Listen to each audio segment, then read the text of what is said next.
Welcome to our channel. Today we'll talk about world first two-seater electric flying car, XPeng X2. Peng's flying car will change the way we live.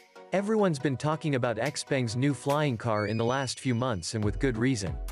The car promises to make it easier to get around than ever before, flying above traffic to go where you want to go in the process, making life much more convenient for commuters and less stressful for families. But how exactly will this technology change our lives?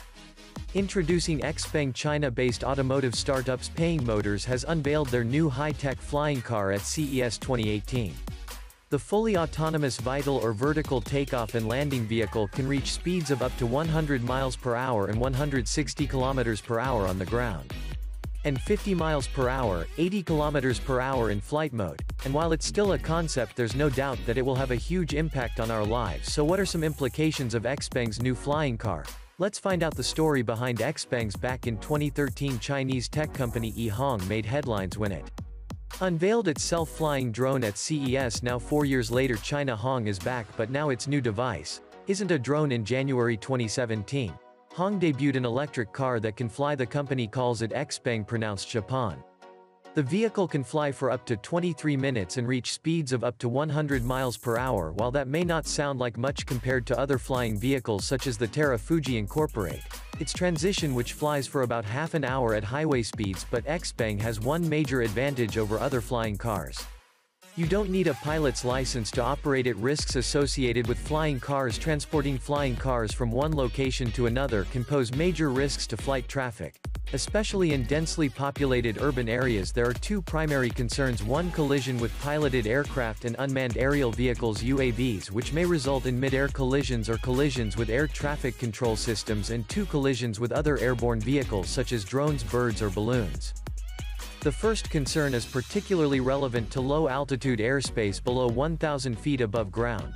Sound level AGL. The Federal Aviation Administration's FAA recent report on collision hazards of small UAS unmanned aircraft systems with civil aviation indicates that most drone accidents occur at altitudes below 200 feet AGL, where manned airplanes are also operating. A crash between a drone and a manned airplane could cause catastrophic damage to both parties.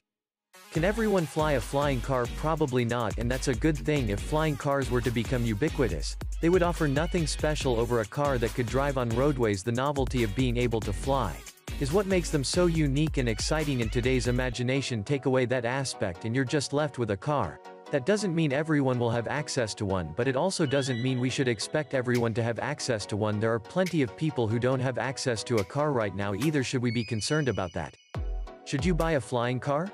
Looking to buy your first flying car? Find out if it's something you should buy or even invest in. Flying car could very well be one of your worst moves ever, but purchasing one would give you access to virtually endless freedom.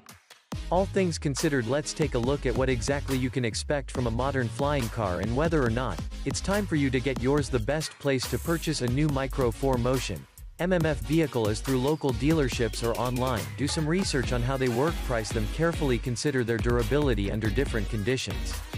Above all else, pick one that fits into your situation. There are also cheaper ones available, such as those offered by specialist sellers. Check out Craigslist for more information about ads around town.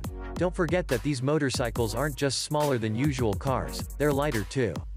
Where can you buy a flying car? You can, at least not yet. XPeng is still in development and has yet to provide a ship date. The company did, however, release a video of its prototype below. While only a concept at present, you can sign up on their website to be notified when it goes on sale.